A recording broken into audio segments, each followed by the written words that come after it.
Hello दोस्तों, कैसे हैं आप लोग। चलिए, तो लास्ट लेक्चर टीपीएम हम लोगों ने क्या देखा था। हम लोगों ने 10, 11, 12 और 17 देखा था। समझ में आया था कि नहीं। चलिए, कमेंट करके बताया करिए अगर ना समझ में आया करे। अब उसमें से क्वेश्चन कैसे आते हैं। क्वेश्चन ये आपसे पूछा जाएगा कि बताइए कि सेक्शन 10 के एक्सेप्शन क्या क्या हैं। तो आपको याद होना चाहिए, दो थे। कौन कौन सा। पहला लीज और दूसरा मैरिड वुमेन, जो कि हिंदू मुस्लिम या क्रिश्चियन, हिंदू मुस्लिम या बुद्धिस्ट ना हो। क्वेश्चन पूछा जाएगा कि मॉक क्या केस का नाम था, टुल्क वर्सेस मॉक्से। टुल्क वर्सेस मॉक्से किसका लीडिंग केस है। तो आपको पता होना चाहिए सेक्शन 11 का है। ठीक है। पूछा जाएगा सेक्शन 12 का एक्सेप्शन क्या है। तो आपको पता होना चाहिए सेक्शन 12 का एक्सेप्शन लीज है कि नहीं। ऐसे क्वेश्चन पूछे जाएंगे। चलिए, और वो आप एक दो बार रिवाइज करेंगे तो समझ में भी आ जाएगा। आज हम लोग पढ़ेंगे 13, 14 और 18। हाँ, 13, 14 और 18, ये तीन सेक्शन देखेंगे आज हम लोग। ठीक है। चलिए, तो 13 में क्या है, परपेचुअल ट्रांसफर है। 13 में तो ट्रांसफर टू अनबोर्न पर्सन है, और 14 में रूल अगेंस्ट परपेचुइटी है। ठीक, तो इन दोनों को ही समझने के लिए हमें पहले ही देखना पड़ेगा कि परपेचुअल ट्रांसफर क्या होता है। ठीक है। देखिए, मैंने कुछ लिख के रखा है आपके लिए। परपेचुअल ट्रांसफर माने होता है नेवर एंडिंग और या for indefinite period. Perpetual transfer क्या होता है और लेजिस्लेचर ने इसके अगेंस्ट में रूल क्यों बनाया है, ये दोनों चीजें जानना बहुत जरूरी है। देखिए, जैसा कि आप जानते हैं ना, कोई भी आदमी ये नहीं चाहता कि हम अपनी प्रॉपर्टी बेचें। चाहता है क्या? कोई नहीं चाहता। ठीक है। लेकिन अगर हर कोई ऐसे ही प्रॉपर्टी को प्रोटेक्ट करके रखेगा तो उसका कॉमर्शलाइजेशन कैसे होगा। ठीक है। प्रॉपर्टी के बेचने और खरीदने से क्या होता है, गवर्नमेंट के पास रेवेन्यू आता है। ठीक। आदमी ये चाहता है कि मैं प्रॉपर्टी ना बेचूं, तो इस चक्कर में वो क्या करता है, वो चाहता है कि ये मेरी प्रॉपर्टी मेरे बाद मेरे बेटे को आए, उसके बाद उसके बेटे को, उसके बेटे को, ऐसे ही सबके पास जाती रहे, कोई बेच ना पाए। ऐसा आदमी चाहता है। चाहता है कि नहीं चाहता। बहुत सारे रीजन होते हैं इसके पीछे। क्या रीजन होते हैं।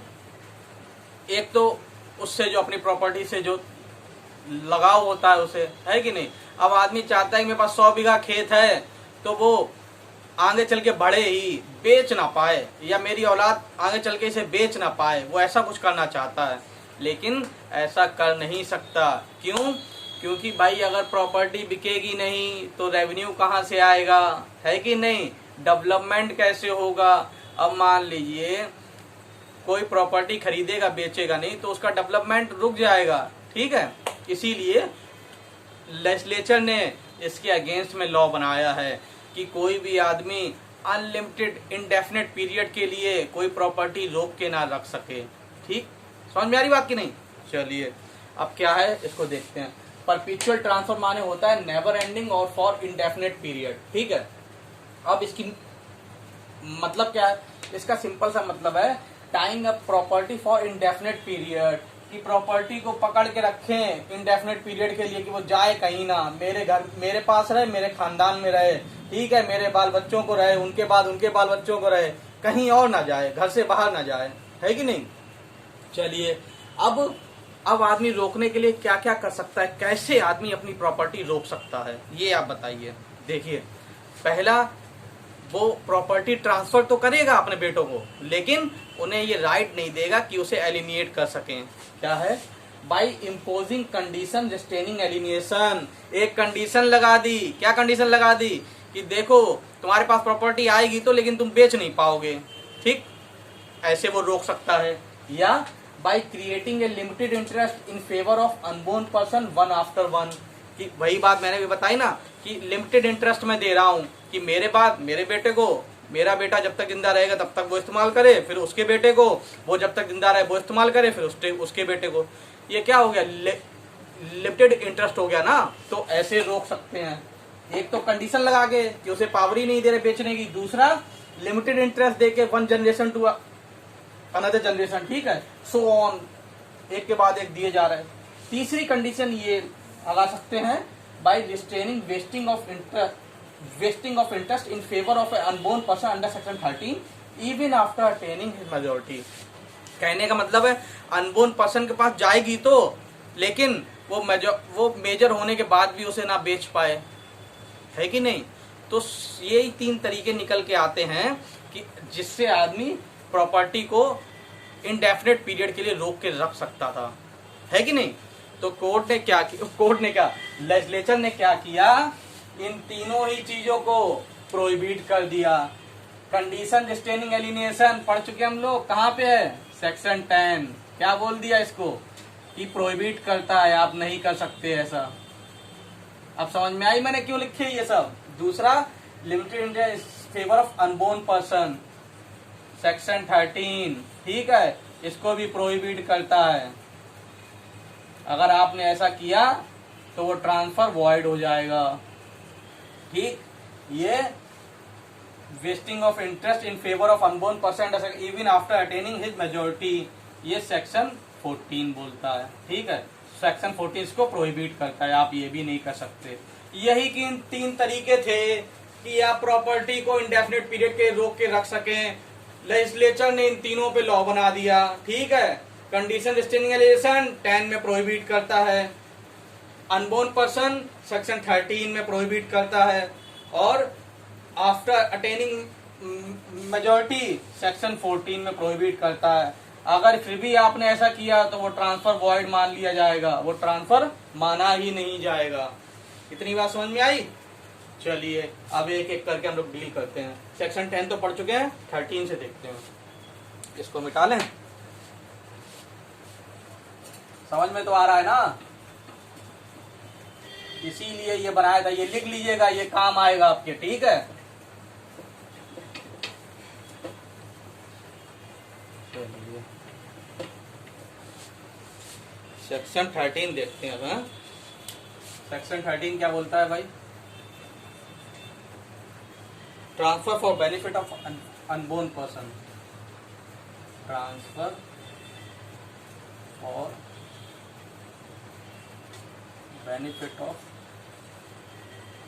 Unborn person. क्या भाई बोलता है कि क्या आप किसी अनबोर्न पर्सन को ट्रांसफर कर सकते हैं। सेक्शन 13 क्या बताता है कि क्या आप किसी अनबोर्न पर्सन को जो एग्जिस्टेंस में ही नहीं है, क्या उसको कोई प्रॉपर्टी ट्रांसफर कर सकते हैं, या उसके बेनिफिट के लिए उसे ट्रांसफर कर सकते हैं, और अगर हाँ तो कैसे। बस यही बात बताता है section 13।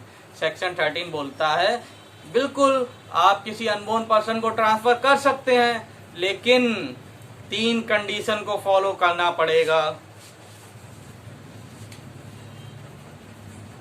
3 condition to be fulfil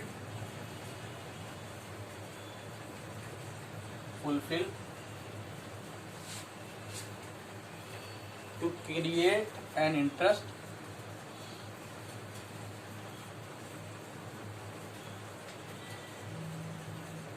in favour of unborn person.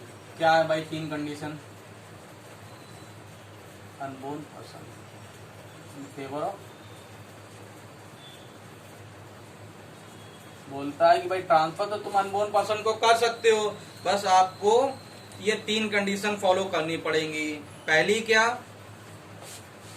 First one, no direct transfer made in favour of unborn person. पहली ये कंडीशन ये है कि आप डायरेक्ट ट्रांसफर नहीं कर सकते अनबोर्न पर्सन को। No direct transfer can be made in favour of unborn person. क्यों नहीं कर सकते भाई। अरे भाई हम लोगों ने पढ़ा था ना कि ट्रांसफर ऑफ प्रॉपर्टी के लिए, जब ट्रांसफर ऑफ प्रॉपर्टी डिफाइन पढ़ा था तो क्या उसमें था कि किसी भी प्रॉपर्टी को ट्रांसफर करने के लिए क्या चाहिए, 2 लिविंग पर्सन चाहिए कि नहीं चाहिए। इसीलिए आप उसे डायरेक्टली नहीं कर सकते। तो कैसे करें, क्यों नहीं कर सकते, इस पे आप लिख लीजिए,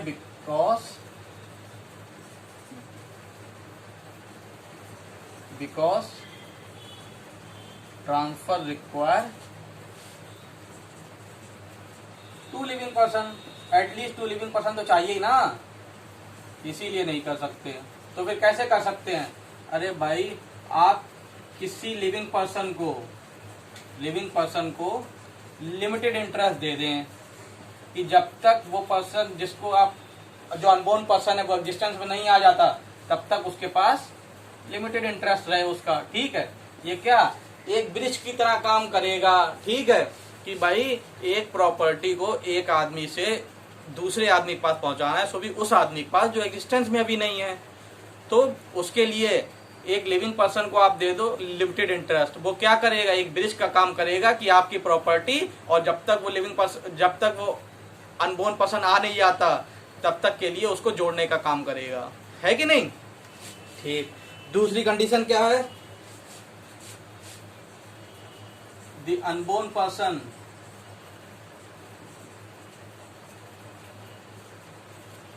must come in existence, must take birth before the death of such living person। क्या मतलब है इसका? कि देखो भाई, अब कहने मतलब है ना, मैंने कहा ना कि वो ब्रिज का काम करेगा, तो अनबोर्न पर्सन जो है उसका एग्जिस्टेंस में आना जरूरी है। किससे पहले? जिसको लिमिटेड इंटरेस्ट दिया है उसके मरने से पहले। ठीक है, उसका एग्जिस्टेंस में आना जरूरी है। अगर एग्जिस्टेंस में नहीं आता है तो क्या होगा? इसमें 2 बातें ध्यान रखिए। पहली कंडीशन क्या थी कि हम डायरेक्टली ट्रांसफर नहीं कर सकते, हमें क्या करना पड़ेगा? जब तक के लिए किसी लिविंग पर्सन को लिमिटेड इंटरेस्ट देना पड़ेगा। ठीक है। दूसरी कंडीशन कि अनबोर्न पर्सन का एग्जिस्टेंस में आना जरूरी है जब उसके मरने से पहले, जिसके पास लिमिटेड इंटरेस्ट है। ठीक है, तो मान लीजिए वो एग्जिस्टेंस में तो नहीं आया, उसका मतलब वो पैदा तो नहीं हुआ, लेकिन वो माँ के पेट में है, तो क्या माना जाएगा? ठीक है, अगर वो उसके मरते समय इन मदर्स बॉर्न है, ठीक, माँ के पेट में, तो क्या माना जाएगा? अरे भाई कोर्ट उसे मान लेगी कि वो एग्जिस्टेंस में है।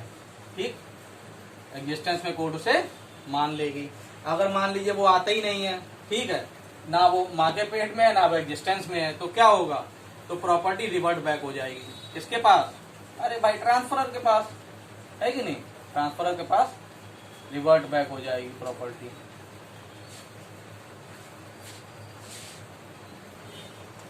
ठीक है, तो ये दोनों कंडीशन आपने देख ली। क्या क्या?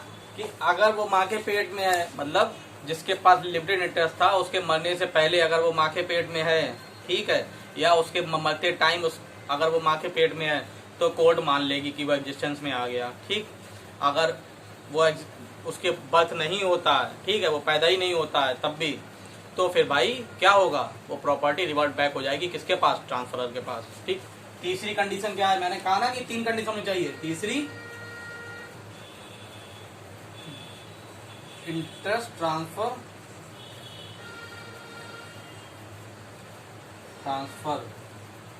To unborn person must be absolute. क्या है भाई? कि भाई जो मस्ट बी एब्सोल्यूट। कहने का मतलब है जिस अनबोर्न पर्सन के पास प्रॉपर्टी जा रही है ना, अब एब्सोल्यूटली उसके पास होनी चाहिए, उसके पास लिमिटेड इंटरेस्ट नहीं रहेगा। ठीक है, कैसे? देखिए समझाते हैं भाई। ए है, उसने अपनी प्रॉपर्टी वो बी को देता है, ठीक, लिमिटेड इंटरेस्ट में, कि भाई तुम इसकी ध्यान रखना। ठीक है, कब तक? जब तक तुम्हारा बेटा 20 सन, ठीक है, जब तक ये ना आ जाए। या इसमें चलिए एक चीज और जोड़ दें, सन और 20 सन।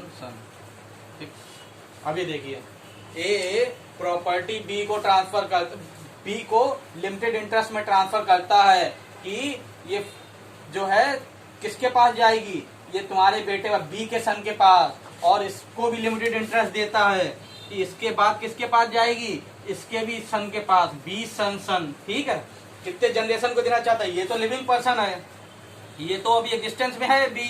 ठीक है, ए बी को देता है, देखो तुम जब तक जिंदा हो तब तक ये प्रॉपर्टी तुम्हारे पास रहेगी, तुम्हारे मरने के बाद तुम्हारा जो होने वाला बेटा है उसके पास जाएगी, उसके मरने के बाद जो उसका भी बेटा है उसके पास जाएगी।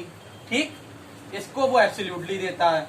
तो क्या ये ट्रांसफर वैलिड होगा? नहीं। क्यों?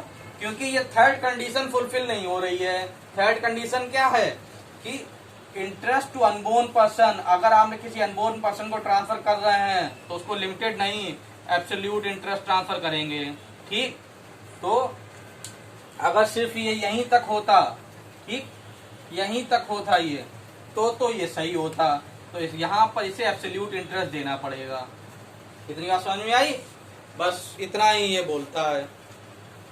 अब इसमें क्या है, एक चीज और, अगर ऐसा वो करता तो वॉइड होता ना। इसमें एक चीज और लिखी फिर से, मान लिया 20 सन होता। ठीक, तो इसी को ही इंग्लैंड में क्या बोलते हैं, rule of double possibility. Double possibility है ना ये, इसको भी इंग्लैंड में से प्रोहिबिट करते हैं। ठीक है, इसको भी वो नहीं मानते। तो इसको ये बोलते क्या है, रूल ऑफ डबल पॉसिबिलिटी। कहने का मतलब सिर्फ इतना है कि इसी को रूल ऑफ डबल पॉसिबिलिटी बोलते हैं। और एक केस है, केस का नाम है Whitway versus Mitchell. Whitway versus Mitchell. क्या हुआ था इस केस में? इस केस में रूल ऑफ डबल पॉसिबिलिटी को रिकॉग्नाइज किया गया था। मैं ये क्यों बता रहा हूँ, क्योंकि ये उत्तराखंड में बहुत बार पूछा गया है ये क्वेश्चन। क्या पूछा गया है कि रूल ऑफ डबल पॉसिबिलिटी किससे रिलेटेड है? आपको बताना पड़ेगा सेक्शन 13 से कि किस केस में रूल ऑफ डबल पॉसिबिलिटी को रिकॉग्नाइज किया गया था। विटवे वर्सेस मिचेल में बहुत बार पूछा गया, इसलिए ये चीज बतानी जरूरी थी। और इसका कोई मतलब नहीं है यहाँ पर। ठीक है, और सेक्शन 13 का एक लीडिंग केस है, याद रखिएगा, कभी भूलिएगा मत।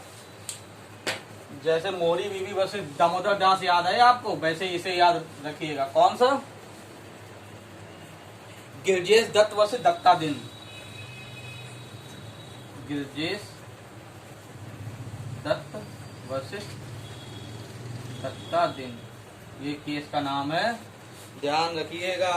ठीक है, लीडिंग केस है किसका? सेक्शन 13 का। इसके फैक्ट ऐसे ही थे। क्या था इसमें कि वो प्रॉपर्टी अपनी भतीजी को देता है और ये लिखता है उसमें कि देखो, जब तक तुम जिंदा हो तुम्हारे पास रहेगी, तुम्हारे मरने के बाद अगर तुम्हारे बेटा हुआ तो उसको, और अगर तुम्हें बेटी हुई तो तुम्हारी बेटी के पास भी लिमिटेड इंटरेस्ट रहेगा।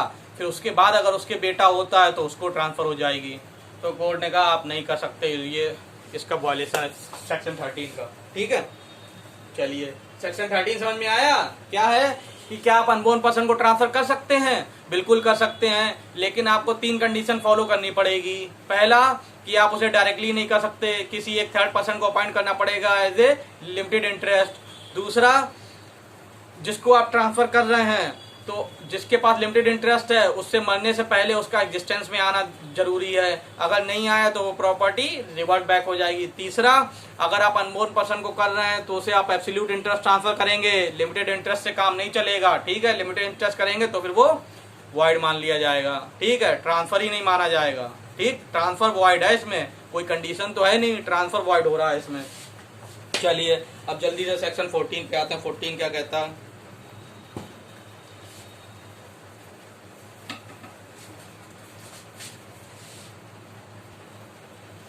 चलिए सेक्शन 14 क्या है?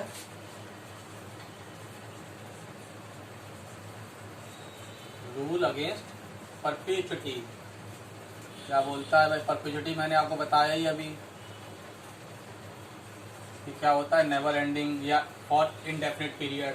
तो उसी के अगेंस्ट में एक रूल है, रूल अगेंस्ट परपेचुटी, जो सेक्शन 14 बताता है। ये क्या बताता है कि आप प्रॉपर्टी को इनडेफिनिट पीरियड के लिए रोक के नहीं रख सकते। ठीक, ये बोलता है सिर्फ। तो कैसे नहीं रोक के रख सकते? आप एक एग्जाम्पल समझिए।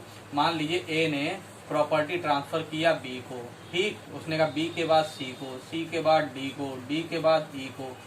ठीक, ऐसे उसने ट्रांसफर किया। ठीक, और ई के मरने के बाद प्रॉपर्टी वापस ए के एंसेस्टर्स को आ जाएगी, ए के सन्स को आ जाएगी। ठीक, क्या ये वैलिड होगा?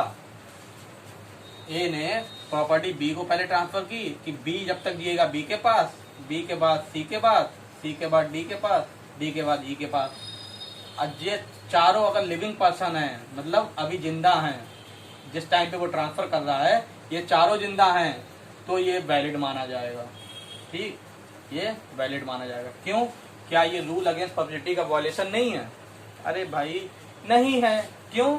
क्या ये इंडेफिनेट पीरियड के लिए है? अरे भाई अगर चारों जिंदा हैं तो मैक्सिमम ये कितने दिन जी सकते हैं? मुश्किल से 70 से 80 साल, है कि नहीं? मान लीजिए कोई 10 साल का, कोई 20 साल का, कोई 30 साल का, कोई 40 साल का है, लेकिन सबकी लाइफ तो एक साथ ही चल रही है कि नहीं? तो 70 से 80 साल में सब निपट जाएंगे। बी भी मर जाएगा, सी भी मर जाएगा, डी भी मर जाएगा, ई भी मर जाएगा। ठीक है, उसके बाद ये ए के एंसेस्टर, ए के सन के पास आ जाएगी, है कि नहीं? तो इसमें गलत कहाँ है? रूल अगेंस्ट परपेचुइटी का वायलेशन कहाँ है? ये नहीं है। ठीक है, ये कोई इंडेफिनेट पीरियड के लिए थोड़े हो रही है। मुश्किल से 70 से 80 साल ये जिएंगे सबके सब, उसके बाद ए के पास आई जाएगी वापस, मतलब ए के सन्स के पास, तो ये वैलिड है। लेकिन इसी में अगर वो ये कहता कि ए के बाद बी को जाएगी, ठीक है, बी के बाद बी के सन को जाएगी, इसके बाद इसके सन को जाएगी, इसके बाद इसके सन को जाएगी, तो ये जो होता ये वॉयलेशन हो जाता। ये नहीं कर सकते आप, ये ट्रांसफर वॉइड माना जाएगा, ये वैलिड माना जाएगा, ये वॉइड माना जाएगा। कहने का मतलब सिंपल सी इतनी बात है, अगर इसमें ही अगर वो कह दे इसके बाद ई के सन को जाएगा जो कि एग्जिस्टेंस में नहीं है, ठीक, इसको ये एब्सोल्यूट दे दे तो भी ये वैलिड है। ठीक, इसके बाद वो बोलता है इसके सन को जाएगा तो ये वैलिड नहीं माना जाएगा। समझ में आ रही की बात की नहीं? तो ये वैलिड तो ये वॉइड हो जाएगा। बात समझ में आ रही कि नहीं? देखिए, आप किसी अगर अनबोर्न पर्सन को ट्रांसफर कर रहे हैं, अगर आप किसी अनबोर्न पर्सन को ट्रांसफर कर रहे हैं तो उसमें क्या होगा कि आप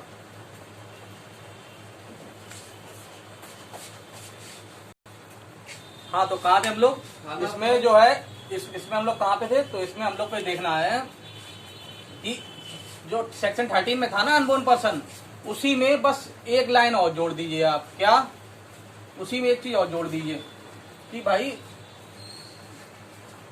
कि जो अनबोर्न पर्सन है जिसके पास प्रॉपर्टी ट्रांसफर हो रही थी, उसमें क्या था? ए ने ट्रांसफर की बी को, बी के बाद बी के सन को, है कि नहीं, इसके सन को।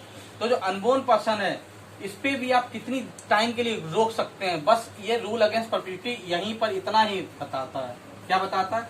कि आप 18 ईयर्स के लिए, मतलब जब तक ये मेजोरिटी अटेंड नहीं कर लेता है तब तक के लिए आप रोक के रख सकते हैं प्रॉपर्टी को।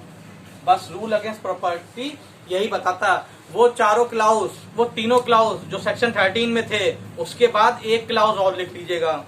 क्या? इसी में अगर सेक्शन 14 भी आए ना तो 13 वाले तीनों क्लाउज लिखने ही होंगे, चौथा क्लाउज और डाल लीजिए। क्या लिखिए? नोट करिए आप। Wasting of interest in favour of ultimate beneficiary may be postponed only up to the life or life of living person plus minority of ultimate beneficiary but not beyond that। अगर आपने इसके आगे किया तो फिर ये void मान लिया जाएगा। चलिए अब देखते हैं इसका फॉर्मूला क्या है। इसका फॉर्मूला लिखते हैं पहले।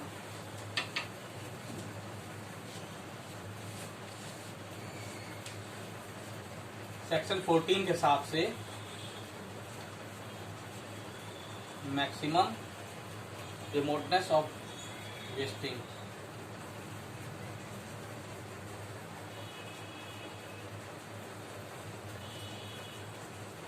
सेक्शन 14 के हिसाब से मैक्सिमम रिमोटनेस ऑफ वेस्टिंग क्या होगा? ये होगा up to the life of last person, up to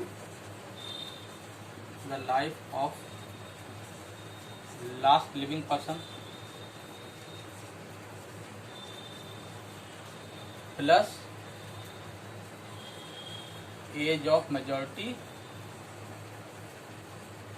of unborn person। ठीक, क्या हो गया? ये कहने का मतलब है, मान लीजिए ए ने बी को ट्रांसफर किया तो इसकी जिंदगी भर, ठीक है, उसके बाद प्लस जो अनबोर्न पर्सन है अनबोर्न पर्सन उसके 18 साल, इतने ही टाइम के लिए आप वैलिडली ट्रांसफर कर सकते हैं। रूल अगेंस्ट प्रॉपर्टी आपको प्रॉपर्टी इतना ही आपको पावर देती है। अब बी की जगह और भी लोग हो सकते हैं, लिविंग पर्सन कितने भी हो सकते हैं, मान लीजिए बी सी डी, ठीक है, यहाँ पर इतने लोग थे ना ई तक, यहाँ सब ये पूरा वैलिड है, ठीक है। लिविंग पर्सन कितने भी हों, क्योंकि मैंने बताया ना कितने टाइम तक जिएंगे, मुश्किल 70 से 80 साल, इससे कोई फर्क नहीं पड़ता।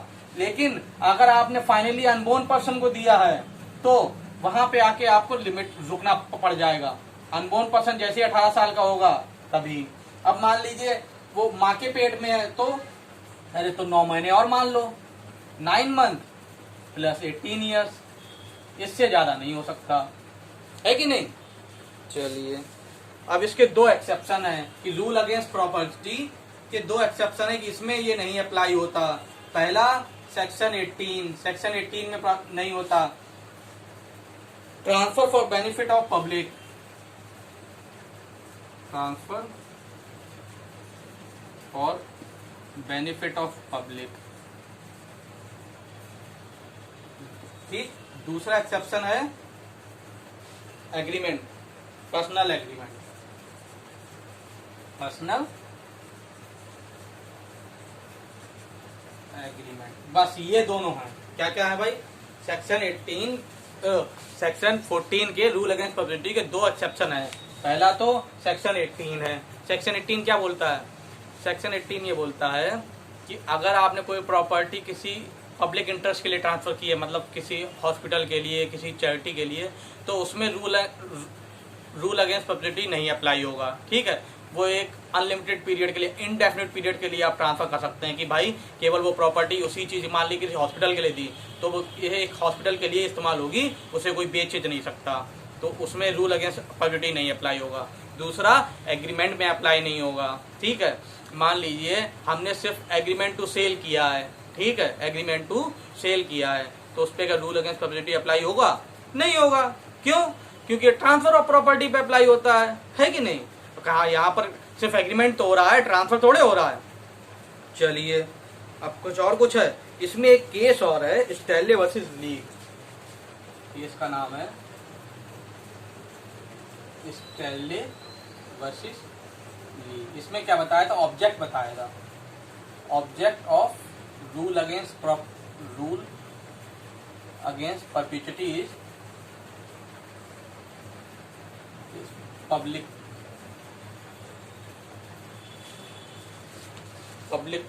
पॉलिसी,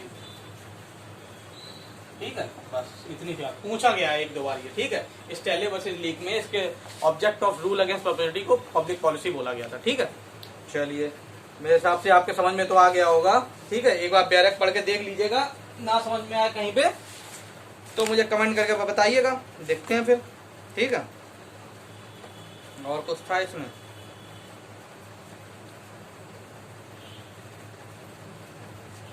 और कुछ नहीं था, ठीक है।